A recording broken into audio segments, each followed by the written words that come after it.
Parmi ces mesures, la prime exceptionnelle pour les salariés, 1 000 € maximum, que pourront verser les entreprises volontaires à ceux qui touchent moins de 4 500 € bruts par mois.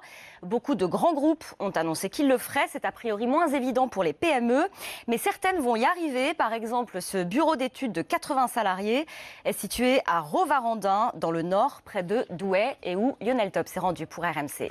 J'ai le plaisir de vous annoncer que nous allons verser une prime exceptionnelle. C'est par un mail le lundi dernier que les salariés de cette PME ont appris la bonne nouvelle. Leur directeur versera une prime de 300 €. Bonne nouvelle.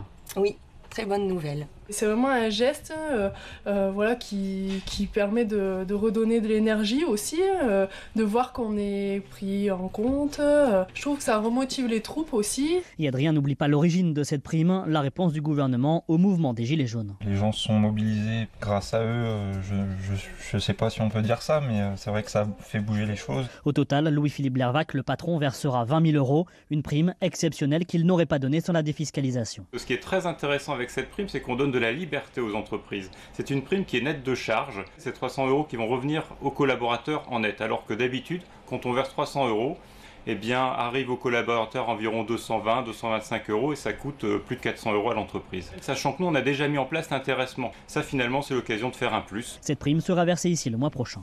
Et la date limite fixée aux entreprises pour verser cette prime, c'est le 31 mars.